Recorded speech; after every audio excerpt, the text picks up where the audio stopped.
So, good morning, everyone.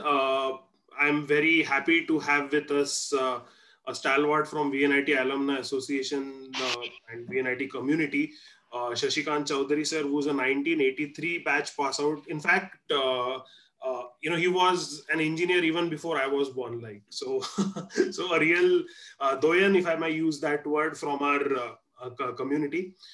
As you know, we started this VNIT startup WhatsApp group from the point of view of networking and sharing knowledge. And in this fifth episode, in this new year, we thought that, who better to invite than Shashi sir, who has been there, who has done that. So Shashi sir actually does not require any introduction in any VNIT forums. He was the director of VNIT Alumni Association and chairman of it for 10 years between 2010 to 2020. He is a serial entrepreneur. I think he's working on his 10th startup, Thrive. He will be telling us about his startup journey, entrepreneurial journey, and he'll be sharing all his inputs with us. He has been involved in the VNIT ecosystem for a very long time. A networker par excellence. He has been a guide and a mentor to many of us, including myself.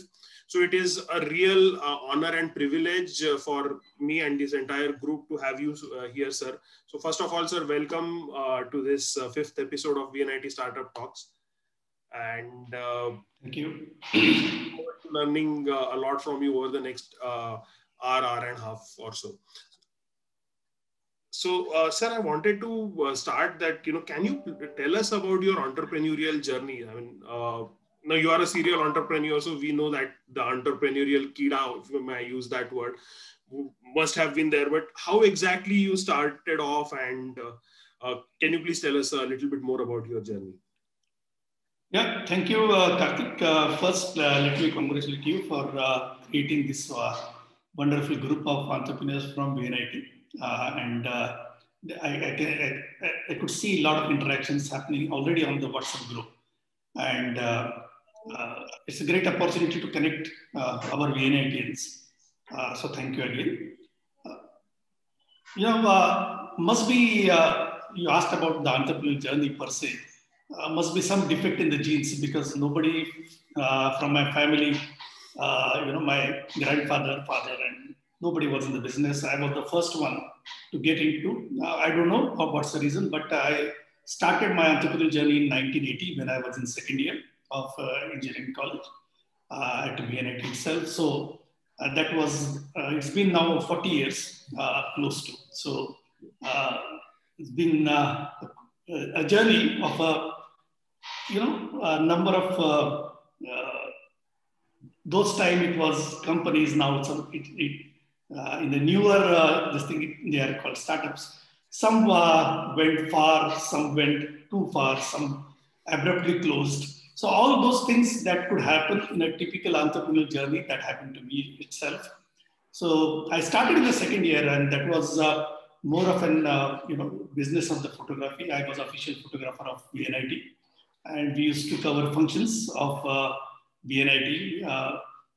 Also, I used to cover the functions outside, but majorly the VNIT. The main incentive was to cover the functions in the VNIT itself, and we used to have our shop, so-called a virtual shop, in the admin building near the water cooler where it used to be. And we used to be there and with the contact sheets, and all boys and girls, especially girls, would come in and we used to take the orders, and within the next 2 days, we used to deliver those photographs personally to them. So that was an additional incentive. So that's how the journey started on a smaller scale. But right after the graduation, I didn't take any campus placement. Went into the first set of the business, which was in the malleable iron and casting space, though I was from electrical. And just after the college, I was doing my MTech also, and the licenses used to take time. And that's the reason why I could continue my MTech over there. And that business grew quite fast. We went to almost 250 people in 2 years, but it also went down very fast. So business we started in 84. By 86, we closed. I mean, close in the sense we had to close. This was one of the biggest failures in my life. And I was on the roads, not doing anything. There were court cases. There were almost like from every angle. It was a very, very depressing situation. Some of my investors or partners during those time attempted suicide, one successful. He died, another survived. So that was a difficult phase in terms of not knowing what to do at that point of time in the life. And you are right, I would say below the ground. And I think at that point of time, the family and your close friends give you a support. There was a choice, because in this situation, there is a fight or flight kind of a response. You can go as a flight. I could as well go, because I was, sort of like, fortunately or unfortunately in my MTech, I was third merit in the university. And that happened just because there were only 11 students. So not that I was great, but I had a good background, and I could have easily gone to Mumbai and Delhi from the perspective of getting a job and just hide myself. But the other response was to fight. And fortunately, the support I got, I decided to fight it out. And that was also a sort of like, I would say, a choice during that time, that if I am able to prove that, somehow, you form some kind of hypothesis. If you are able to prove, oh, that was a group of people, I was too young and therefore it failed, but now I am doing as a single, and if I succeed, I may be able to clear off my name from that failures. That was the kind of motivation. When you are pushed to a wall, you sort of start, responding to that. And that's where I got into the, started a company in the CAD, computer aided design and consulting. And that was into civil. So from electrical, I went to metallurgy. From metallurgy, I came to IT. From IT, I came to civil. And I was doing most of the civil drawings, estimations, and roads. In 30 years back, I did the 3D animation, first animation work in the central India for those kind of things. And, I was fairly successful during those times. But again, that entrepreneurial stuff, that it was a small stuff. I mean, I was like 3-4 people. And at the age of 35, I again felt that maybe there is a larger calling. And I was parallelly, I was head of the department in the computer science in YCC. I was doing my consulting. My wife was having a job and she was having a private practice. All 4 corners were set. The life was set. Everything was good. But again, I left everything. And we started the ADCC group of companies. So we started ADCC RNC, then ADCC InfoCAD, then I started ADCC Consulting, eForum Systems, and with Sagar Meghe, great support from them. And took it to almost like, 300 people again, doing a turnover of 25 crores in 98, 99. Again, the things were set, but again, the entrepreneurial, this thing, I said I had to do it the bigger things on my own. So when the chips were down in 2000, I started again when the IT was absolutely in doldrums. So that's the point I started Lambent Technologies. And Lambent Technologies, cutting that long story short, zeroed in on the mobile technologies, created a 300 people company in the mobile technologies. And we were in a very hot space and therefore got quite a good offers, merged with GlobalLogic. Then IndusLogic, but IndusLogic and Lambent combined, created GlobalLogic, took it to almost 10,000 people across the world. And now this company is valued close to 3 billion and almost like 18 countries. And by 2015, I came out and, at that point of time, I again ventured into a newer stuff, which was again an uncharted territory to work with young people, young startups. And that's where, I started working with VNIT from 2015 onwards in terms of working with young entrepreneurs, giving them back early stage mentoring. And then 2020, again, the calling came. And I started this company called as Thrive. We will talk about the Thrive sometime later. Sure. So, sir, I think if I remember it, there was like Vinod Khanna dialogue on thing, हाथ की सफाई. बच्चे तुम जिस school में पढ़ते हो हम उसके हेडमास्टर रह चुके हैं. So I think that actually sums up your entire story from our perspective. So I wasn't aware that, sir, you had of this story. I've known you for like 10 years and all, but some of these things even I wasn't aware. So absolutely amazing. Sir, so I understand that, failure is a definite part of entrepreneurial journey. So I wanted to ask you from this perspective, sir, so what is the most important quality in an entrepreneur from your perspective? Because I see, managing failure, rejection is a part of it, but and I think that is an important quality. But what, according to you, is the most important quality that you look for, that a founder should try to develop? I think, if you ask me, Karthik, very rarely I would have seen a successful person. I'm not calling myself successful, but very rarely I've seen a person labeled as successful. He would have definitely failed somewhere earlier. Failure is a part of life. How you respond to it is a big question. I think that fear of failure, if that starts going down, your ability to take risk starts going up. So I was fortunate enough to get that failure in the early stage of life. But from that point onwards, you start thinking less about yourself and more about the work which you want to do or accomplish. So it's more about, in the life, you play those battles. And in these battles, you will get bruised. You will fall down, get up, fight again. Losing or winning is one aspect. But I think the greatest regret of the life would be having not played that big battle. That would be the regret. That big game you wanted to play, and somewhere you said, you had a chance, but you didn't play it. So you develop that mindset that you start less thinking of what other people are thinking about you and start thinking more about what you can do to make things better in the sense of what you can contribute back. Or create something which can change the point of view of the people around that. From that perspective, I think in a longer term, if I see this as a complete thread over the examples which I read about and which I saw and which I sincerely follow, integrity and ability to execute is one of the most important things for the founders, the quality of the founders, if I want to see. Because if people can't trust you, whether it's employees, whether they are investors, whether they are customers, because these are all your stakeholders. If they cannot trust you, then you cannot do a business, irrespective of how talented you are.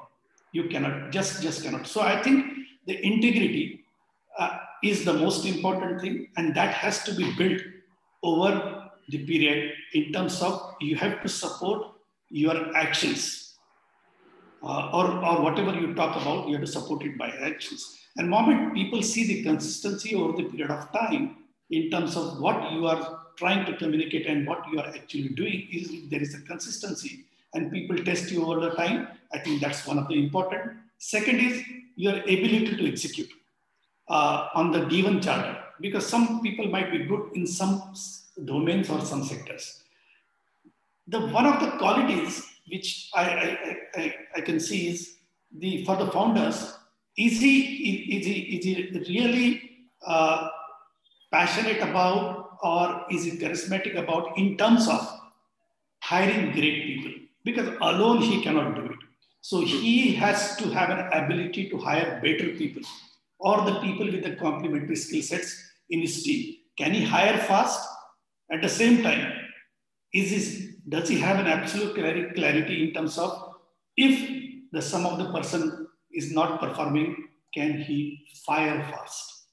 Because I've seen people, if they are not committed to their vision, they tend to delay those decisions. And that in the initial days, that one team member can spoil the entire team. Can you hire fast and can you fire fast? I think that's one of the important quality of the founders I would like to see. The next thing is in terms of, as I said, that passion has to be communicated, that articulation of your vision, how that articulation of vision with your passion becomes so effective that it becomes a mission for your team members. So it's your vision, but if it is articulated with the passion, becomes a mission for all the stakeholders involved in your company. I think that's more important.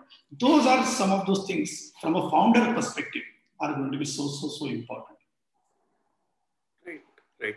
So, sir, I was just taking notes because I'm planning to make another addition to this is I will maybe make a LinkedIn post. So because we finally, we have a lot of people who are interested in this, and I think from a new founder's perspective, all this should not get lost in transition. So my next question to you is, sir, can you tell us, in this era of, quick tips, I know quick tips may not, but what will be your top 3 tips to a founder and entrepreneur in this group, which will help them emulate you as a successful serial entrepreneur? So again, coming back, not the emulation point of view, because what I'm talking about are some of the basic principles, which I have learned, and I also refer to some of these great people. See, one thing as an entrepreneur, you have to know at the back of your hand is a cash flow. You have to know that at any point of time, that's the most important. You might not know the balance sheet. You might not know the P&L. These are like the terms typically, the cost accountants or the CAs or those people will know. But as an entrepreneur, you have to know sitting here, what would be the scenario after 6 months, 12 months, 18 months. You have to, at the moment you try to calculate that cash flow and keep a control, you have to make sure that you create your resources and create your stocks for almost like that. If a journey requires a kind of a stock resources for, like, let's say X, you have to create it for 2X. The general rule is whatever you plan, the time will be 2X. Whatever you plan, your expenses, whatever expenses you have planned, in actual journey, you will find that expenses will be 2X. And whatever you plan, your income, that income will be half X. So you have to keep your stock of resources to 2X. As I said, the second thing would be the integrity and the trust part of the organization. Third thing, which is most important, is the DNA of the company very, very clean. Don't take shortcuts. Because these are technical debts, these are financial debts, these are cultural debts. Because whatever the debts you accumulate that early part of your journey, because you are shortchanged, because resources are not there, and therefore you try to take a little bit of shortcuts over there, these shortcuts or compromises will catch you, and you will have to pay through your nose. And some of those things in terms of the DNA, keep it very clean. If the DNA is clean, then the nucleus, then your cell, then your body, then your company is clean. At any point of time, if you make sure that you are not compromising in terms of your legal, in terms of your compliances, in terms of your audits, in terms of your customers, as far as possible, keep that DNA of the company clean. Don't take too many shortcuts. I can tell you a small example. For example, in initial days of Lambert itself, there were people who said to me that they want to join me at a salary of 4,000 rupees. And I said, I cannot take you less than 16,000 rupees because that's my starting salary. They said, we are ready to join you at 4,000 rupees. Why are you giving us 16,000 rupees? I said, 16,000 rupees is my salary, which I am offering. I just don't want to shortchange and take any people just because I don't have the money. Because what will happen if this type of people come in and they join the company, then maybe, after 1 or 2 years, when the company is likely to grow and likely to scale, and over the period, the salary of these people would have grown from 4,000 to 5,000 to 7,000. But from outside, you want to get smart people to take the company to next level, and you want to take these people at a salary of 40,000, 30,000 rupees or so and so, just to make a comparison. Right. Now, your internal guys are sitting at 7,000 rupees. And then the external guys you are trying to take it 30,000 rupees. These people will come back to you and will not let you hire those talented people, because they would say, now they will change the tune. They will say that at difficult times, we work for you at 4,000, 5,000 rupees. Either you increase my salary to 30,000 rupees and take the other person up from the outside at 40,000, we don't mind. But now you took the people at the 3,000, 4,000 rupees, they were not capable. Now, do you want to give these people salaries up to the level of 30,000, 40,000 rupees? That's where your shortchanging will start affecting you at a larger scale. Right. So this is a very interesting perspective which you bring forward. In fact, sir, you spoke about DNA and being very clean and, nice. So I think that is one thing which has perhaps led you to the field of angel investing, sir. I understand that you are an angel investor as well. So, sir, can you tell us from an angel investor's perspective? There are a lot of participants here who are at a very early stage in their startups. So can you tell us from an angel investor's perspective, what do angel investors look into startups? What do you look for in startups before you invest? And if you have any advice for someone who's looking at taking angel investors on board? Yeah, so I think let's talk about the angel investors' perspective per se. And in India, we are in the first generation of angel investing. India, we are about 6,000 angel investors, whereas US is 3 lakhs, and they are in the third generation of the angel investing. So from the perspective for the angel investors when they are trying to look at the startup, this is at the early stage. Angel investing typically happens at the early stage. There are not many data points. So it's about the concept, it's about the product, it's about the team. What's most important for us or the angel investor at any point of time is the team. Team is the foremost. That is the most important criteria when we are investing into a startup. Because till that point, nothing is so much visible, right? And at the end of the day, the success of a startup, just like in the entertainment industry, right? In the Bollywood, they talk about entertainment, and entertainment. That's a famous dialogue. In the startup world, the famous dialogue is execution. That's the most important. A brilliant execution of an average idea can be huge success. And a poor execution of a brilliant idea can be a huge failure. So what's more important is the team. And then inside the team, you look at the team chemistry. You try to find out, what's the chemistry between the founders? Are they complementary? Do they bring unique skill sets on the table?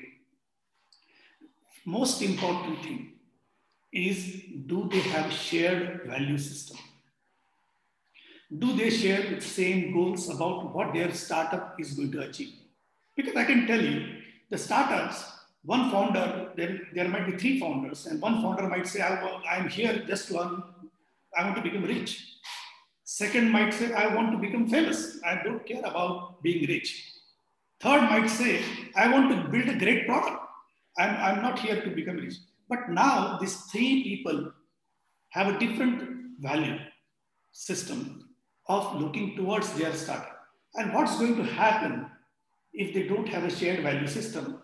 The startup typically goes through death cycles, roughly 3 to 4 times in their journey. Everybody would go through those kind of cycles. And when the things go down, especially, and when there is nothing left after a week or a day, at that time, when the value systems are different, the founders start fighting. And they would always come back and quarrel among themselves about, oh, I wanted to do this way, this is not going to happen, or this is not the way we are going to be working. And that's where the team would fall out. So in terms of like even the basic filter, whether the idea has a potential, whether it's a potentially disruptive, I'm not saying differentiated, because a lot of ideas we see is a differentiated idea. But somewhere we are trying to look at a disrupted idea. So differentiated is some features, but disruption is almost like having 2 times the efficiency at half the cost. That's the space. Are they in that space? Are they into the antibiotic space, not the vitamin space? Are they solving a burning pain, not the need or a want? Are they into that space? What's the size of the market? Because that's more important. And at the same time, I'm not only saying the size of market, is the market growing? If the market is growing, so there's a large enough market for a disruptive idea, which a good team, which has an ability to execute. If we can see those kind of things, and the most important thing in this given scenario is the trying to find out what's the big picture. Are they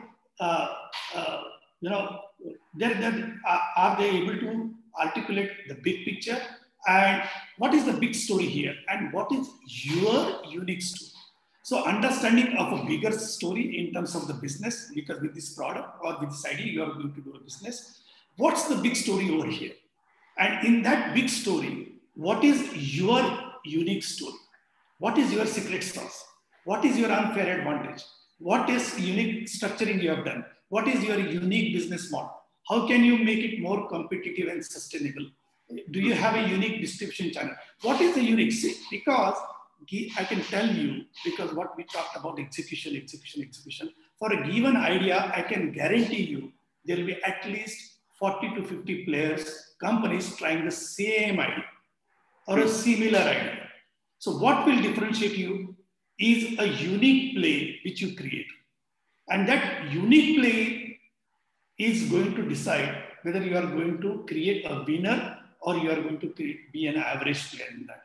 And from that perspective, because product can give you only an incremental advantage, the competition will catch up. The business model will give you sustainable advantage. So what is that unique business model? How you are trying to play that game? Do you really understand the ecosystem? Do you understand the players? What's the interplay between them? What's the trend of the market? What is the trend of the technology? Where these are going to be intersecting? That's where, if we can see those understanding in that kind of a startup over there, that's a play where the angel investors would typically get in. That's a very comprehensive answer. I mean, so you spoke about vitamins versus painkillers, and in our business, I can actually completely agree. Whatever solves an immediate problem is always sought after than whatever actually creates value over a period of time. So with that perspective, sir, can you tell us a little bit more about your current venture, Thrive? And if you could, I thought it will be a great way for all of us to understand how exactly we can, you would have applied those principles in Thrive, or so I don't have a clear picture. So, and I think a lot of us would want to know about your next venture. So if you could tell us about Thrive in the next 5-7 minutes or so. Yeah, it's a very simple statement. The LinkedIn is the best way for professionals, business professionals, to connect, meet, and grow. But LinkedIn over the period has become too wide. Yes. There are 500 million business people on the LinkedIn network. And what LinkedIn then said that, we will connect you. But if you want to match, if you want to screen, and if you want to meet, it's your problem. And we said, can we only take up that piece of the problem? Connection is done, but connection doesn't guarantee into an actionable meeting, which can help you grow in the business. Because after connections are there, you have to screen, you have to search, you have to match, and then you have to meet. So then we said, can we take that piece where we will create a curated platform of the same people, but make that searching easy, make that screening easy, make that meeting and possible, and make it happen. Just not leave it to the people. Because what LinkedIn has said, we'll connect, but the rest of the things, you take care. We are saying that, okay, we will get into this piece and try to solve that problem. So it's for the Thrive is a platform for searching, screening, and meeting business professionals to solve their business problems. And it's a curated and by invite platform only of all the professionals. So it's for the business professionals. So that's the space where. So for example, sir, someone wants to get an AI ML expert for some consultation or some problem. So we go to Thrive and we search and we'll get.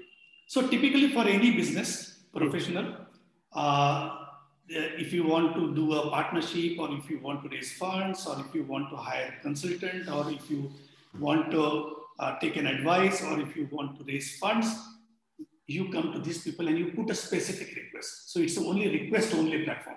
So even if you are on the platform, nobody can search you directly. So there is no spamming, there is no searching, there is no one more network that you have to come there and be there on the network and publish the content on. It's just like an Uber, right? So you can just compare that. You have two modes of communication. Regular communication happens through your car. You can go to the car, your own car, and you can go to the various places. But when you are going for a party, and where if you are going to get drinks over there, at that point of time, you ask for Uber. So it's on demand. So every business professional or business, they have one or two problems every month where they could be out of their comfort zone. Yes. So instead of searching in the whole ocean, it's a very concentrated set of people amongst, and every person being curated, there is an inbuilt trust factor to that. Very nice, very interesting idea. So what are your plans for Thrive, sir? How do you see it? So right now we are into the beta stage. So it's more of a, the alpha we have tested. We are right now into the beta stage. We are just testing the concepts. So again, it's very important that, the idea could be, we would like the idea, but whether the customers like the idea. So again, it comes back to a basic principle of creating the product first and waiting for customers to come, or finding the problem or find the customers who have this kind of problems and then trying to create a product first. So now we are into a stage where we are trying to get a feel of what people are thinking about. We might be thinking our way, but what are the people thinking about, whether they feel that is a problem or not. If there is enough validation of that problem statement, we will go full blown, or otherwise we'll try to take next steps or people. Because it's no point in creating the product I like. I have to create the product which customers like. Yes.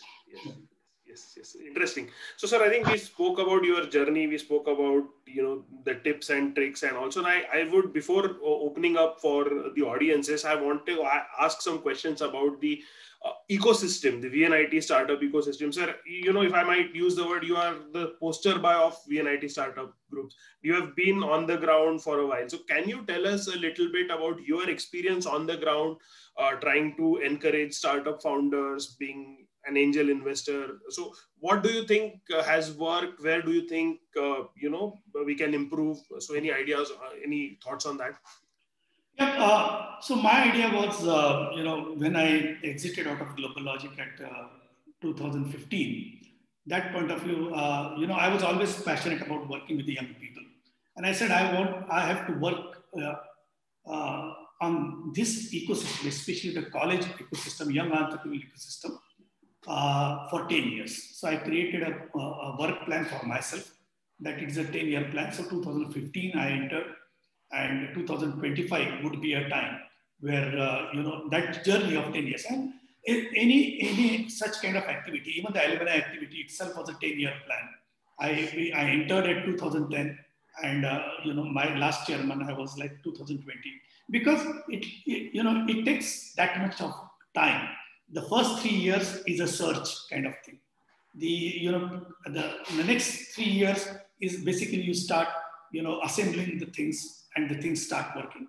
And the last 3 years are the momentum, where you take it to the momentum. And I can tell you by example itself, Alumni Association, if I can take an example.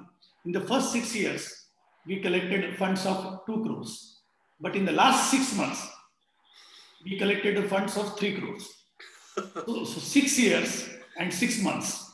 So that's a space. So you can increase the momentum at a latter part when the stakeholders start playing out and there is enough confidence in the system. Because if you develop any new systems, people are going to look at this in a very, very kind of they are going to be sort of looking at it with a lot of apprehensions. And there is not much of the trust because these are systems being tried at the first. So similar was the case for the college systems. And I said, I need to work on the ground. And if I want to work on the ground, I need to get into the system, and try to find out what is happening and what is that can be done. And the idea was to, get into the VNIT college system by introducing an entrepreneurship course. And entrepreneurship course, this is the first course which has been designed by any NIT, by any alumni who have designed and implemented the entrepreneurship course on the broad reference of Stanford course. The same course which the Stanford teaches, the same course we are teaching over here.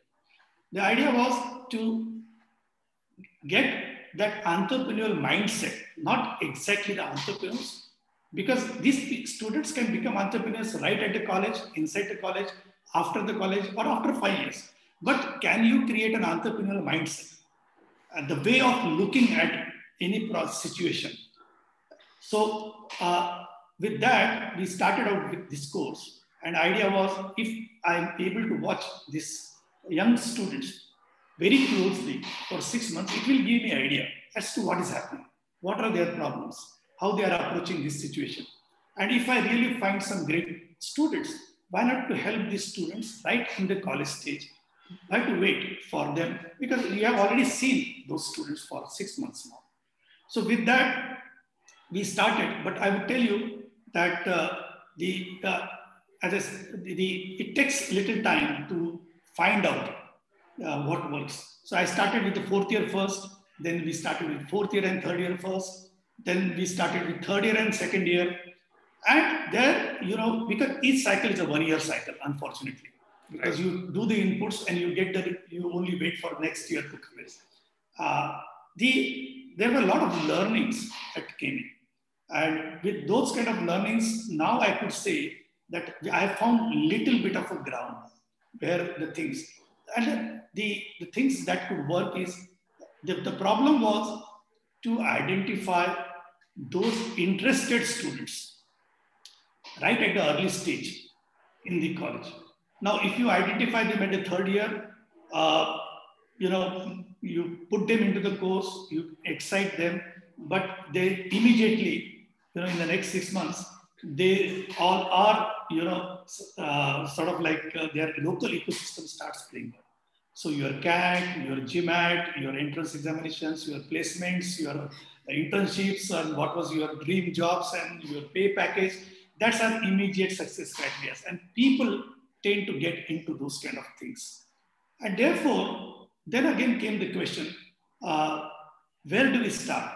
So I started in the 3rd year, 2nd year combination. But the problem was, how do you know these people are interested people who are coming to the course? Because, unfortunately, in the college systems, you have a method to communicate the message, but there is no mechanism to communicate concept. So if you have this as an entrepreneurship concept, and we wanted to get this concept message out to the students, that we have 21,000 alumni, any country you go, we'll be able to support you. There will be people to advise you. There will be people to, give you connections. There are people to fund you. You put your efforts and we'll match. So, but the problem is, how do you communicate? Because only in the email and notice board you cannot communicate. So there is the communication of the message is different, because that's the email and all those things. but communication of the concept is the toughest job. Toughest job. Because from second year onwards, we are all from VNIT, everybody knows everything is optional. Everything is optional, right? So, you just wait. You put a notice board or you send some people in the class and then you wait. And then many people join this open elective course just as a resting period, right? It's an easy period and okay, something is new. Now, what we said that if this has to happen at the first year. So right at the induction level, there has to be an induction program where we can communicate concept to all those 1,000. That's the only time you can have 1,000 students in a single addressing capacity. Right. You communicate the concept, then you get a list of 200 people. These 200 people you put through 2 or 3 filtration process right at the first year stage. After the filtration stage, the same 200 people, you get your lot of 50 people. But these 50 people have demonstrated by enough work that they are interested. Now the idea is to work on those 50 people. And these 50 people, if they are interested and if they are motivated and if you work with them, then what would happen is these 50 people as they graduate will get the next 50, then the next 50. We should create this 150 smart, very interested students who are interested in the entrepreneurship as a kind of focus. And we have to give those inputs to those students with respect to their caliber. And I can tell you that the batch we had, some of the students are there as we speak here on this topic right now. Fantastic experience. The kind of energy, kind of understanding, some of the presentations which these people have created, if I can show you 30 companies in the professional startups, but if I can show you the presentations done by the first year students, I can easily tell you they can match 5-6 years experience after the graduation. That's the level. Now they have the mindset. They have the kind of how to look at the startup. What's the customer segment? What's the value proposition? What's the partnership canvas? How to create the elevator pitch? What kind of things have to look for that? How to create the financial model? These people are already have a good starting point. So that was the first. The second was the funding. Because you can motivate the students. But what about if it comes to the, plane hitting the ground, and if they ask for funding, and if you say, no, funding, you can, you have to apply here, apply there, and all those things. So what we did is to create a group called as VNIT Special 100. Now, VNIT Special 100 is a group of seasoned players from VNIT. They fund the VNIT startups. And the idea is, can they fund between 50 lakhs to 1 crore per startup? I'm happy to tell you we have funded 4 startups with this. And the idea is very, very simple. We do the heavy lifting. So as a group, we do the heavy lifting, we curate the startups, and this startup with the executive summary is being sent to the all these 100 people. They show the interest and the investment is in the multiples of 5 lakhs. Even if this 20 people show the interest, ultimately they would be able to fund 1 crore to the startup. The last funding, which was done to the extent of 40 lakhs, was to the Lucid Implants, one of the very interesting deep tech company from VNIT. So, and that's where the funding part comes in. What, as a group, as a VNIT, we could do is we have to have this, 50 into 350 students from the entrepreneurial side, interest. On one side, there are VNIT startups, which is a part of this group, is a WhatsApp group also. On the other side, there are these seasoned players in the world from VNIT. We need to create a complete, sort of a platform for all these 3 explosive components, chemical components to come there, and the reaction would happen.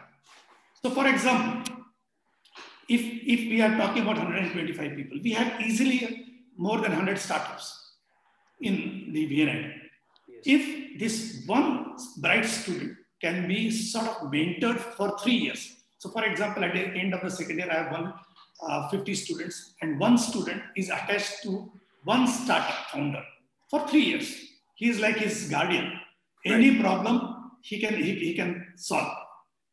Next, if all these 125 startups, right, if they can give one internships, instead of these bright students going to internship somewhere else, they should they should do internships at the startups.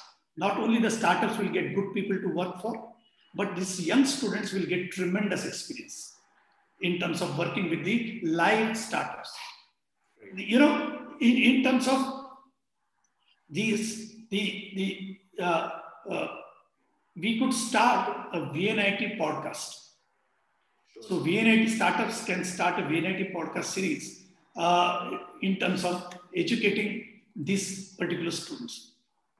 One idea that could be done is we all people come together and we create an entrepreneur in residence kind of program where one of the interested person from the startup community, he says that I will be at a VNIT, and we just fund him, take care of his expense. Let's say 1 lakh rupees a month, maybe a 12 lakh rupees expense, but all startups come together. But this person or two is stationed at VNIT day in and day out. Because what is happening is that these people at the initial stage, students at the initial stage would have a lot of problems. And every small problem they are going to struggle. And it's not easy for that particular person to reach out to you and say that, oh, I have this small problem, how to set up this particular company, because you are going to be busy. Now, every stage, if they are going to face that problem, can we create an EIR program for the college where we can have this kind of couple of people who are interested in entrepreneurship can spend time if they can take a sabbatical. There could be spend a day and night. So one person from outside or here Nagpur just can come to VNIT campus for 24 hours. So he can talk about his experiences. He can talk to the students. He can talk, and he could be available in the night also in the VNIT guest house. So they could have informal discussions. So that is what the help from the group can come. Some other help is, when does the student learn? When there is an actual problem, and on actual problem, the seasoned entrepreneurs are dissecting that problem and asking various questions.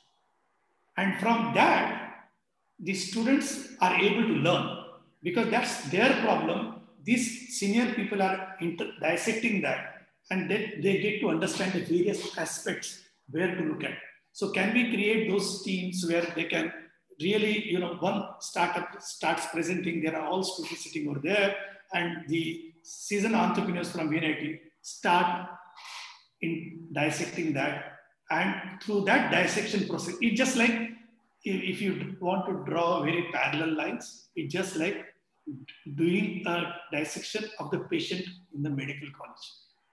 So you are doing the dissections on the operating table, and all students learn through that. That's a live, and that's the live thing can we do through our startups of the VNIT. See, nothing is going to be free on the table. There is no free lunch. Yes. And there is no perfect system, right? We have to work. We have to invest in the system. And if that investment is in terms of your time, money, that investment has to go in a consistent manner. Initially, you won't see the results because a lot of that growth is happening under the ground. Yes. But as it starts growing, everybody is going to benefit from the ecosystem. The students, college, the professionals, the startups, because the idea is, I was talking to the students the other day, the idea is, if let's say Shantanu Deshpande comes in at night 11 o'clock and he says that 11 o'clock I'm free at the night. Idea is, can this 150 people come 15 minutes earlier on the Zoom call to attendees. It should not be like a cricket team, right? We have only 8 people now. Call the people from hostel and call people from this. No, no, no. It is not to be done for the sake of clapping and doing the functions. It has to have a measurable outcome. Yes. I'm very glad to say some of the startups are doing wonderfully well. One of the example is Charcoal. This Charcoal, this guy, Arjun Ashok, now the kind of the executive tables which he has created as a part of the startups, fantastic. The kind of design that has gone into it, the aesthetic that has gone into it, the kind of the product, unique product that he has created. Apple India CEO has invested 2 crores in this company. Wow. There's another company called as Donate Card. This is part of the group Anil, right? And on his platform, in this last year, there's been consistent donation of 8 crores per month. So he will be doing 100 crores of donations on his platform. Now, if you look at the system where Madhusudan, he is a part of this group itself, we worked on this company called as T-Second. This T-Second company now, of course, they have changed the gears. They have world patent for the fuel systems in filtering, the filling, measurement of the fuels. But now they have partnered with the Boeing. For these young kids, Lucid implants, the kind of the material and kind of the process they use for reconstruction surgeries is 50 times lower than what is happening in the world. Now, these are the kind of the people. These people, can do that kind of a lateral thinking. These are young people. These are fearless people. These are bold people.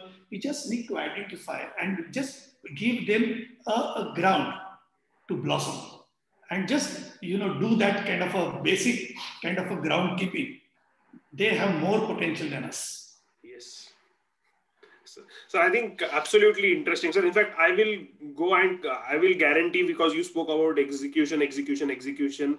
So I go and we'll provide at least 10 internships. I'm here on the video will go on YouTube, so you can hold me accountable. So within my network, I guarantee any 10 VNITians, this VNIT startup groups will definitely, and sir, I would try to make this number 100. But 10 is a guarantee. I mean, if nobody else comes up, we at Logicology will give them 10 internships. So I'm like very confident that there are other people who would be really helpful. But sir, I think these ideas, we have to really be focused on all these kinds of things. Some of these things even we weren't aware. So I think we need to do a better job of finding out these people, getting them on this. And, we want to have the right kind of outcomes for... what I would add, right now, I think we are at a very great inflection point in the journey of VNIT, because the Siemens lab is coming in. The Siemens 180 crores, 13 labs are coming in with all state-of-the-art equipments coming from Germany with 5-axis VM machines to Industry 4.0. So that infrastructure is already coming in. We are already into the final stages of 2 incubation centers, one from MSME and one from ISRO. We are into the final stages. So that funding itself is going to come. The incubation centers are going to come. Siemens Lab is going to come in. We already have the startup groups, VNIT startup groups. We already have the VNIT investor group. We now have at least the VNIT student group now started coming in. We are at a very, very interesting point. If we can really complement our efforts and own those responsibilities and try to help the system in whatever the manner on a consistent basis. Take a small charter, maybe internship, maybe mentoring, maybe the problem statement, maybe one day, for example, Dr. Murthy. I don't know whether you are aware of Dr. B.S. Murthy. Metallurgy people are aware of Dr. B.S. Murthy. He is now director of IIT Hyderabad. Dr. Murthy, he was at ISC Bangalore. Every year for last 30 years, he has come to VNIT for 1 week for VNIT. He comes on Sunday, goes on the Sunday, next Sunday. But he spends physically 6 days. What I am asking is, can you spend 24 hours a day and an informal night? That will go a long way, because people just need access to the people like the startups who have been there and done that. That will tremendously motivate them. And we have the right ecosystem, sort of like the components in the place. Now we have to create, that the seamless, I would say, the nodes are there. We need to create the harmony out of that. Right. Yes, yes. So I think with that, I had a couple of questions, but I think looking at the time, I would want to open it up for the audiences. Anyone who has a question can please unmute yourself and go ahead. If there is nothing, so I have Upkar is here. So Upkar. Hi. Hello, Shashi sir. Upkar here. Yes, Good afternoon. Sir, first thing first, congrats for your, words of wisdom. I normally take notes and then highlights the stuff which, I want to register, but looks like, my entire copy is highlighted now for today. So, you're so full of wisdom, sir. Every word you spoke, it will go a long way in adding the value in our entrepreneurial acumen. So, sir, about my question is about, the entrepreneurship course which you coined in VNIT. So, it's something which is amazing, sir, for sure. But, sir, what kind of triggered this idea? So, do you ever think that if this kind of course would have been there when, you were a part of VNIT, that could have accelerated some of your successes or something of that sort? So, what was the basic thought process behind that? We would like to know that. You are absolutely to the point. I just felt that, somebody would ask me that question, because when I was trying to do my entrepreneurship, there was nobody. My parents didn't believe in me because I didn't have any kind of a background. My teachers, of course, had no clue about what I was. Still, so many students in VNIT, teachers don't have any clue of what student is capable of. See, in any enterprise, any bank, there is a process called as know your customer, right? The college also should have a know your student. Do they have a named students? Oh, these students, we have only two identities. One is a sportsman and one is academics, or one is artist. Out of that, these are the three identities that people carry in the college. But there are people who are great technologists. There are people who are great entrepreneurs, in making. Can we identify those, and can we give them those kind of insight, which can make them think much, much bigger in terms of their dreams? The biggest mistake, I would say, in the life is not knowing that you are committing the mistake. And that is a crime, I would say. Now, many of my years earlier, I was not knowing what mistakes I was committing because nobody told me. I was doing just on my own. And just to tell you one example, that the first, my startup, my company failed. Even when I was doing my CAD business, for 7 years, I was doing in my kitchen with 4 people. 7 years, 4 people. But moment I got to know about some kind of things, the people taught me, people told me about it. I could create this ADCC forum at 300 people. But as the exposure grew, that what can be done, we could create a company of 10,000 people in the same span of 7 years. There was nothing different.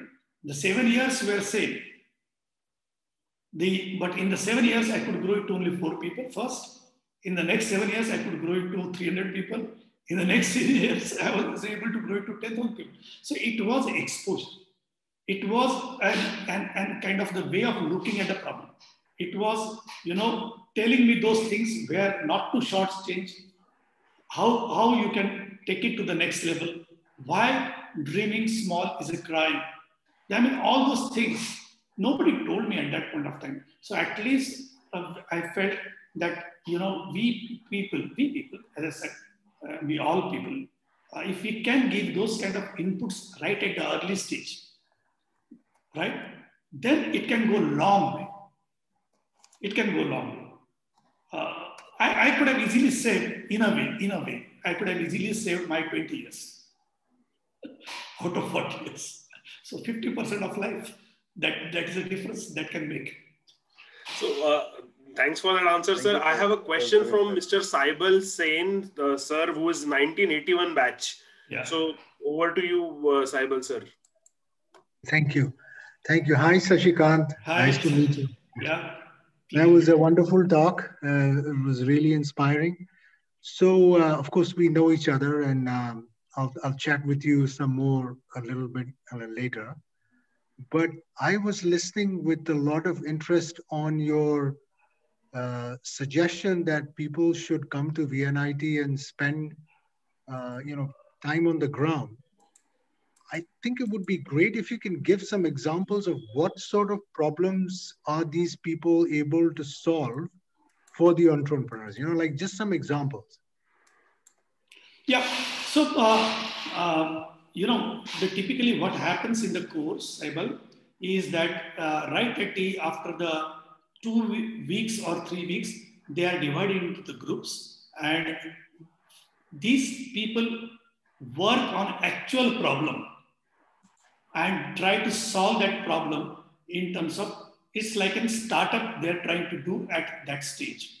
So these people will get into the business model canvas, they will do the customer segmentation, they would do the customer preference analysis, they would go on and do the customer interviews, they will do the financial modeling. In this batch, the last batch, they were supposed to be developing their website, they were supposed to be developing their mobile application, even for their particular startup. Now, these people, when they work in the groups and try to solve their problems and try to work on their startups, these people need the kind of help in terms of trying to understand their business from a different perspectives.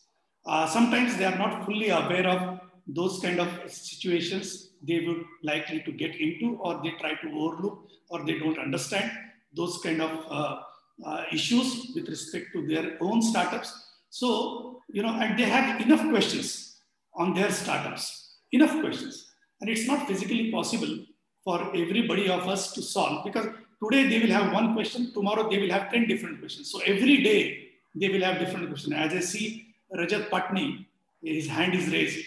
He was a part of that course, and he might want to talk about that also.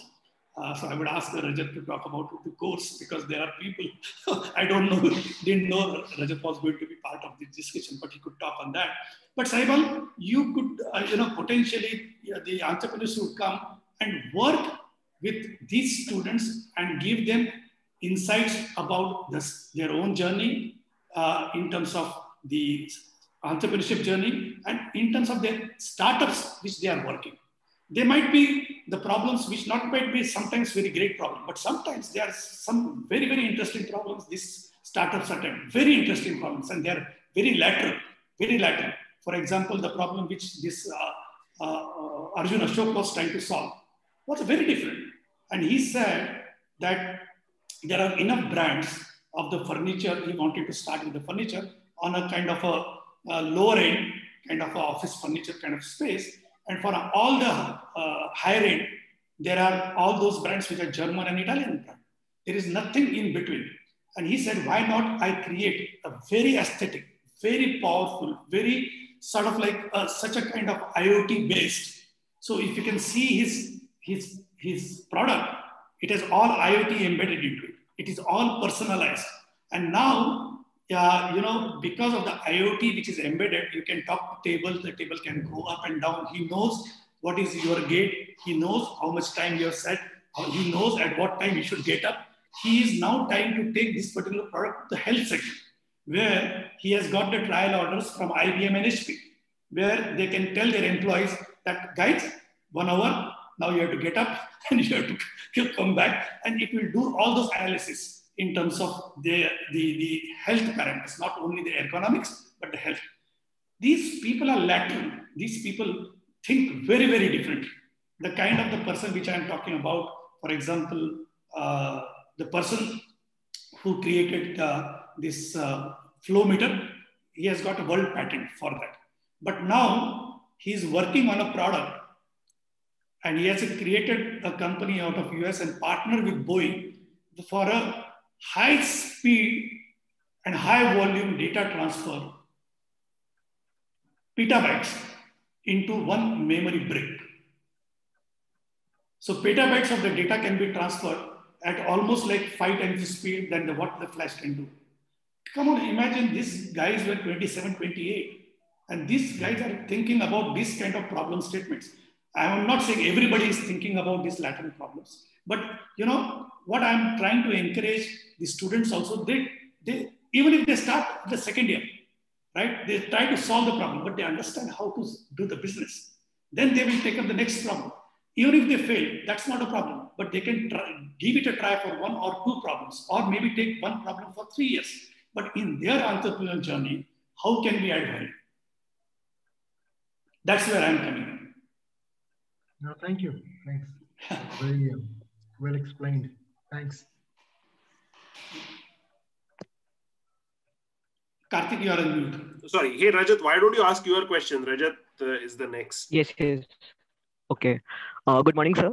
Good morning. Sir, you have been taking this course of Introduction to Entrepreneurship from last 10 years. And for this 6 months of time, like you see us from very close. So what are the things which you felt are lagging from student side? Like there may be many loopholes from our side as well. So, it's not 10 years, 5 years first.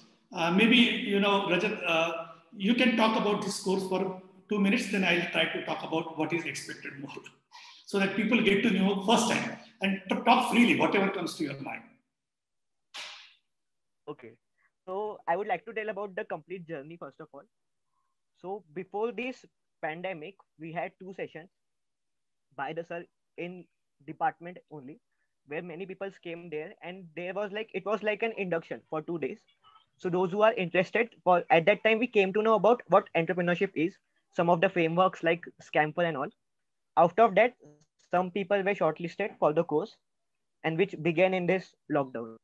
So initially we started with things like problem identification and how ideas are generated. And from them, we were divided into teams. Sir said ki form team of 4 to 5 members within yourself, and then start working on an idea. And then sir taught us about complete business model. So from I said problem identification. So all that 9 boxes sir taught us throughout the course, and side by side we have given some projects, project we can say develop on your idea. So this was the 6-month journey in which we learned many things. Okay. So right from zero to a complete business model, and at the end creating websites and all these things as well. That's it. Yeah. So as I said, this was my first experience in terms of going through a filtration process.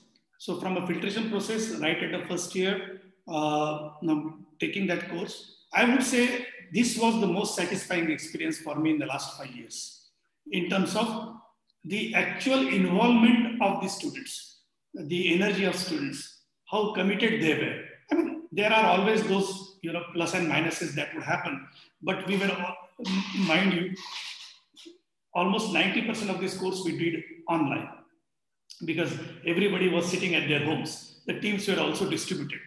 So everything the whole course was done online. But the kind of the work which you guys did in terms of your actual product idea and in terms of the lot of presentations which I actually asked you to do, I would say from that perspective, it was one of the best batches so far, just because of the energy. Now, what needs to be done because of the pandemic we could not do is that actually this group has to work together, go on the ground, do the customer discovery process, talk to the customers, refine your customer discovery and customer validation skills, create the interview formats, take these insights, create those experiments, actually make those experiments, run those experiments, and then refine your business and the business model. Unfortunately, we couldn't do that, but maybe, as we get into the next physical mode, which possibly I believe that can happen in March, we will try to get to that space.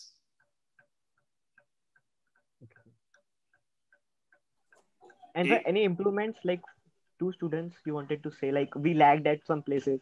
No, not a problem. I mean, we have enough feedback sessions. We'll go. There is a larger audience. Okay, Yeah. So I think Samruddhi wanted to add something. I think Ojas has a question. So Samruddhi, if you have a question, you can, or we will hand it over to Ojas. So I do not have any question, but I just wanted to add to Rajat what we have taken from the classes. I would speak about myself. I have taken a wholesome entrepreneurial mindset from this class. Like if even I do not have an idea for a startup right now, but as sir mentioned, the very idea was to give the students a lookout towards life as an entrepreneur. So that is something which I have taken, to see everything as if it's a startup. If I meet people day in, day out, those are my customers. And like this way. So that's it. Thank you. Okay, Ojas. Upkar here again. Okay, sir, first thing first, like listening to Rajat and Samriddhi, what I can make out is, and like you said, like it is important to imbibe the acumen than the stimulus. So the kind of feedback Rajat and Samriddhi has given, I think half of the cause has already been met, and we need to continue it. So I want to congratulate to you for that once again. Thank you. Thank you. I think Ojas was okay. Ojas, if you have a question, please ask. Otherwise, Ketan has a question. Should I go? Yeah, go ahead, Ketan. Okay. Hello, sir. This is Ketan, 2001 batch. I'm not that presentable, but let me still go for a video. Yeah, sir, you spoke about internship program. I mean, if I understood correctly, so if if there is something which VNITN is working on, maybe idea or early stage startup, then you would want to have VNIT students to go for internship in that, if that is right? Is that correct understanding? Yeah. Okay. So how does that work? Because maybe in a few months' time, I might have something on that front. So how does that work? So now, so what we are going to be doing is the idea is to have this student exposed to startups working, right? And right. If they are working with senior people, obviously they are going to gain out of that complete experience. So what we are going to do is that moment from a startup group, for example, Ketan says that, okay, I have a startup, I'm working on so and so, and I would be interested in giving internship to 2 or 3 students. It could be virtual or physical. We would float this to only this group, not to college. Okay. Okay. So only the group of these 60 people who have done that course, because we don't want to give you a person who is completely blank, who doesn't understand the customer segmentations or value proposition, or who is not tested. Because ultimately what would happen is that the curation has to happen on all ends. Correct. The curation of fund, the investors, curation of startups, and curation of students. Because if bad students come in, Ketan is going to say that, sir, maja nahi hai. The students were non-responsive, they didn't show any interest, and if the startup is not good, this hungry student would come and say, sir, maja nahi hai, because that senior guy itself was not prepared. He was like completely, in the midst of that thing. So all said and done, it's a process of curation. If you can curate startups, VNIT startups, you can curate students, and if you can curate VNIT investors, we don't need a huge 10,000 people. But even if we create 200 people each, this is a 500 people, massive group. Massive, yeah. And I can tell you, if you talk to these students, if you take any session and if you talk to these students at the class, they will come prepared, and they will ask you searching questions, which you'll feel good about it. Otherwise, what happens in typical college, we go to lecture, and then first year students and hostel, and that program gets delayed, and then we say, okay, are there any questions? No questions, and everything claps. And then this is so much of sort of like that experience is so bad that entrepreneur never comes back, or the alumni doesn't come back to the college because he says that it's a waste of time. How we can make it more useful? How can make that entrepreneur or the VNIT alumni wanted in the college? How can we make him feel that his time is value? And this is all being shown by curation. If it is all curated, you just love to talk with these people. Yeah, I can guarantee you. This is great, sir. I'll try to contribute my bit a bit. Let's see. Thanks a lot, sir. I think, sir, there are no further questions. Sir, I just have one last question before we, stop. In the meanwhile, if someone else has a question, please raise your hand or quickly unmute. So Shashi wanted to go. So Shashi Anand, I guess here. So Shashi, can you please unmute yourself and please ask? Good afternoon, sir. Good afternoon, Shashi. We have seen each other after a long time, I guess 3 or 4 years. Yeah. I was in Nagpur, so I used to meet regularly. But this platform has given a good opportunity to all of us. Thank you, Karthik, sir, for providing this opportunity and taking a lead. So, sir, I have one question, and this is question kind of from, I'm a field entrepreneur myself, and now I'm doing decent, not wrong. But still, where I lacked in my first 2 startup, and my question is actually not for only to answer my queries, but also help the broader group. So how do you go about investing? As in, you invest in people, you invest in an idea, or do you invest in an idea followed by people, or a people followed by idea? And what kind of framework you follow when you are investing? Your experience being an entrepreneur yourself and been investing from last, I guess, a decade or more. So it can be very fruitful when we are going, as in the entire group, they'll in their time will be going out and reaching out to people. So this will help. Yeah. So again, coming back, there is a basic filter. The basic filter is the idea. Yes. Right. So is the idea is a burning pain for large enough people? Yes. And to be solved by disruptive mechanism. Okay. And timing, whether it is needed now. If it is not needed now, it can wait. So these 5 factors are the basic hygiene. Okay. So if the idea is good, but the market is not growing or market size is small, don't do it. If the idea is good, but the team is not good, no. If idea is good, market is good, the solution is disruptive, timing is good, then comes the most important is the team. Understood. So the team is, because what's going to happen, please remember, is this: you will never, start with one idea and end up with the same flavor. You are going to pivot. There is going to be market feedback. Okay. And this market feedback is going to change the direction of your product. From a B2C, it might go to B2B. It might go to B2B2C, or it might go to B2G, or you would change the customer segment, or you would change the price point, or you would change the delivery channels, or you would change the offering of the products. Now, what's going to happen that if those changes are going to be inevitable in the journey of a startup, okay, you need a strong team which goes like a football team, 11 up, 11 down. Okay. You don't want the people going in different directions, because these are the testing times. And these testing times, when the money is drying down, the response is poor, when the customer is not accepting the product, what it is, he's asking for something else. Now, at that point of time, what is the most important? Now, if everybody starts pulling their weight in different directions, you have lost the game. It's cohesivity among them.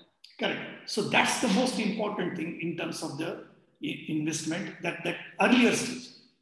That the team is going to be very, very important. As I said, you know,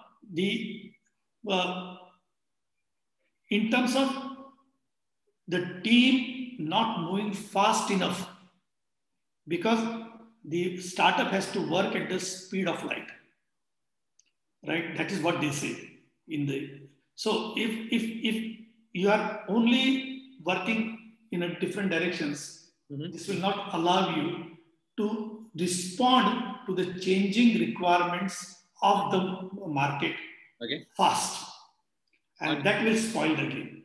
And from that perspective, you know, as an investor, you have to look at, is the chemistry, are they like the cactus and cockroach? Cactus and cockroach approach. What is the cockroach approach? Is that, are they ready to dirty their feet if the time comes? Are they ready to work in the trenches, right? The PO and the CEO, and at every point of time, are they able to put, you know, everything into all those dirty work that needs to be done at that point of time? That's a cockroach. We talk about the cactus. And what's a cactus? In the summers, there is no water, there is no money, everything is drying down. Do you have that capability to still survive? So if you have this 2C approach, cactus and cockroach, that's where, you know, because products will change. Products will pivot, business model will change. Because competition will force you to change certain directions. So it's very, very, for example, let's take a case of InMobi. InMobi is one of the second largest mobile ad tech platform in the world now, for Manoj Tiwari and Mohit Saxena. First 2 attempts, 3 attempts, they failed. The third pivot, they changed the direction. They presented to investor, took the money. Within 7 days, they went back to the investor saying that we are changing again. And that was the audacity. How can you do it? But they had tremendous conviction in their idea. All that team, and that has become one of the successful companies in the world now. So that's where, you know, from if at all we are investing at the early stage. And see, in VNIT, that's our strength. Yes. If you are investing in any VNIT, and that's what I pitch to investors, that if you want to invest at an early stage in the startup, the team is important, the people are important. So from the VNIT startups, from Shashi Anand, you know, I can get every information, right from first year to second year, to his hostel, his blogs, his mess, उसका project, उसने कब मस्ती किया था, कब नहीं किया था, बीई के बाद क्या किया था, उसका दोस्त क्या बोल रहा है, क्या टाइप का वो बंदा है, उसका पूरा जन्म कुंडली आपको मैं 10 मिनट में बता दूं कि पानी कितना तेज है. इससे ज्यादा इंफॉर्मेशन क्या चाहिए आपको? Tells you about the character of the guy. VNIT के, you can get this kind of information in the business pitch or the elevator pitch or the business meeting. You meet for 30 minutes. Yes. हम तो यहाँ 20 साल का 25 साल का चिट्ठा खोल के रख देंगे आपके सामने. That's the advantage of our VNIT Startups and Alumni Association. There's a boon and boon both. Sometimes it plays in your favor, but let's say you have a bad past and then you never know. No, if it's a bad past also, you know, it plays in your favor. Okay. Sometimes. Why it plays out? That in a very constrained environment, when in the college environment, everything is controlled by the professors. Everything is, you know, in a very strict, where your career and future is in hands of that particular professors and all those things. In that also you have an audacity or that kind of strength to do those kind of tantrums or do those kind of things. That also shows that kind of a character. So because I was a teacher at Excel, I only remember the toppers. And I remember all the people on the backbenchers who were the people whom I remember the most. And fortunately or unfortunately, those people have made most in the entrepreneurial journey. Academic people, most have made in the career journey. So even if you have done bad so-called in the college days, I think it would go in your favor because you could show the strength of the character, even in the wrong direction, but you could show it. I mean, how many people have guts? And now, don't take me in the wrong sense. It answers my almost all the queries, sir. Thanks a lot. I appreciate your time, sir. So I think yeah, Ketan, one question. Yeah. In more from student point of view, so what's your experience so far? I mean, are students these days ready to take that risk of starting a startup, straight after college, or joining a startup, by saying no to Amazons and Googles of the world, Fractal? There are a lot of cool companies coming to campus. So is that happening more often, or what's your take? Or it is slowly growing in that space? I think what I've seen is the trend is growing. The trend is definitely growing. The people are looking this as an active option now, one of the options. It's not very easy to take risks right after the college, so I appreciate that because there is so much of a peer pressure. But the people, at least some of those, are going into the startups consciously. And some are starting their startups. So that trend is, for example, one guy, I can talk to you, Kunal Dhakne was the name of this person, student. And he did his startup in second year. He did his startup in third year, his own startup. And then in the fourth year, he didn't want to get into a job. But somehow his parents forced him. And he went to BPCL interview. And he was offered highest salary, 18 lakh rupees a salary at that point of time. Because this profile of this person was extraordinary because of the entrepreneurial experience. His profile was different. He joined, and within 6 months he left and joined Cred. So he's working with Kunal Shah and managing one product. And the good part is, Kunal has said, because he was the part of the course, he said, sir, I had taken this course when I was a student. I didn't have that kind of exposure. But next batch which you are going to take, he is going to assist me in the course. And he says that now I will be able to appreciate those facts and I will be able to help student also. I said, fine, I got one volunteer to assist me in the course.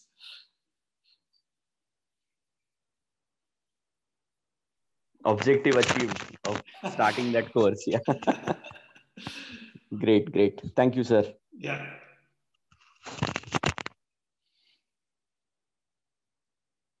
Okay, I think Upkar has another question.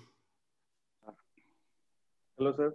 Okay. Sir, one more question from my end is, sir, in addition to the two mechanisms which you mentioned about, like the alumni coming up and offering the internships, and then this incubation kind of model, like being in the campus for 7 days, are there any more mechanisms, sir, where alumni can contribute to this cause? And one more thing, sir, how can we communicate it to the wider alumni base? So what are those mechanisms, what we are thinking about? Yeah, so some of the mechanisms that can be done is these students can do an interview series with the startups. So they can learn through that, number one. Number two, we can create a grant mechanism, not the funding.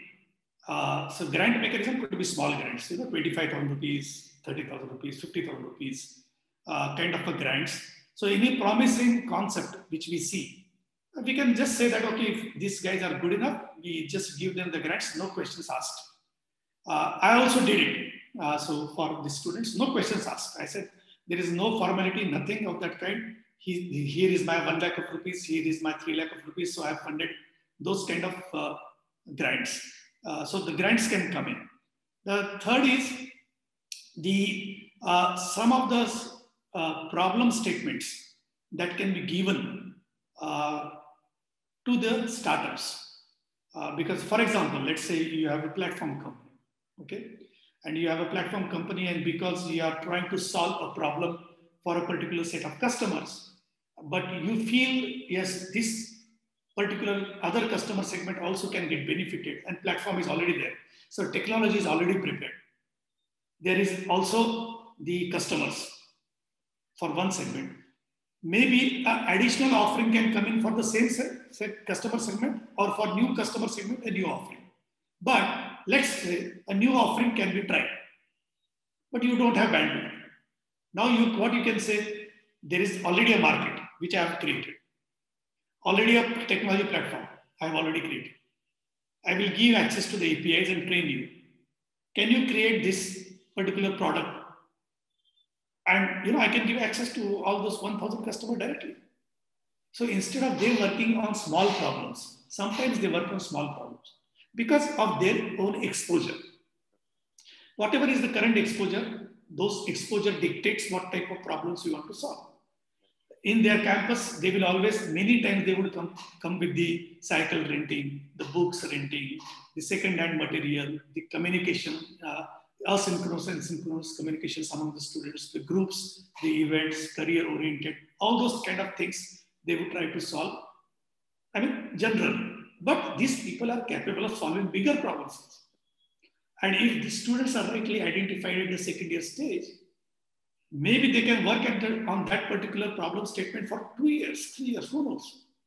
And they can become a part of your company. Who knows? Thank you, sir. Okay, I think with that we are completely out of time. Sir, I would really want to thank you from... yeah, Ankush has a question, but Ankush, one sincere suggestion. This is a startups group. We really want to, we really want to incentivize initiative. So we would request you to, quickly ask the question.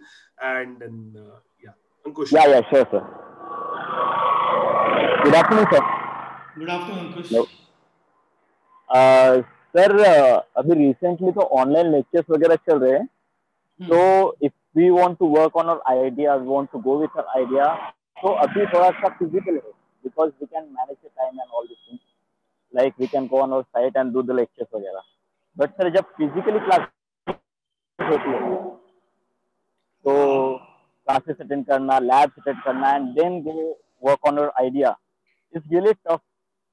So in सब से कैसे cope कर? Because sir, when I was in second year, I tried lot of times to work on my idea, but कुछ ना कुछ आता था, and I failed. But now in third year, I got very much time for it, and now I am into the field, like I'm working on my idea. Correct. अंकुश, आपने बराबर बात किया. तो क्या होगा कि second, depending upon how serious is the schedule of the college, some branches and some years will be little light. So what happens is in the second year, you might want to start with a smaller idea, but at least get the, the concepts of entrepreneurship and the business understanding of that. But as you get into third year, and if you feel that now you have a space which is available to you and time available to you, you can work on the larger idea or continue on the previous idea with a change direction or the change scale. तो ऐसा नहीं है कि एक ही साल में करना है, ऐसा कुछ नहीं. You have a 3-year window to play out with. तो ये 3 साल में भी one of the things that can be done going forward is that either you take this as a learning, you try out 2 ideas in 3 years, or if there's a good idea, you spend 3 years. What is the problem? Electricity free है, rent नहीं है, salary देने का नहीं है, internet free है, market वहीं पे available है. तो आपको जो 1 साल में ही करना है, ऐसा कोई कंपल्सरी 3 साल है ना, तो 3 साल में आप आइडिया को डेवलप करो, सेकंड, थर्ड, फोर्थ, ये सब लोग आपको हेल्प करेंगे वहां पे. So don't get into a mode of trying to get running with the idea in 3 months to 6 months because college के restrictions हो जाते हैं आपके पास. Okay, sir. Thank you, sir. Okay, so thanks everyone. We will be back again next month. I want to sincerely thank Shashi sir for his entire guidance, mentorship, and we are sure you will continue to guide us in future as well. So I just want to sincerely thank you on the behalf of entire VNIT Startups group. And sir, please let us know what all we can do. As I said, that we will definitely contribute 10 internships for students, and let us know how we go ahead with that. I request everyone to contribute here. And thank you so much. Next time, sometime in February, we would have Shantanu Deshpande from Bombay Shaving Company. very popular on LinkedIn, a 2009 grad, and his company has had investments from Gillette and a lot of known firms. So looking forward to that. And till then, goodbye. Thank you. Let's be in touch on WhatsApp group. Thank you so much, Shashi sir. Once again. Thank you. Thank you for having me. Such a great time. Thank you. Bye.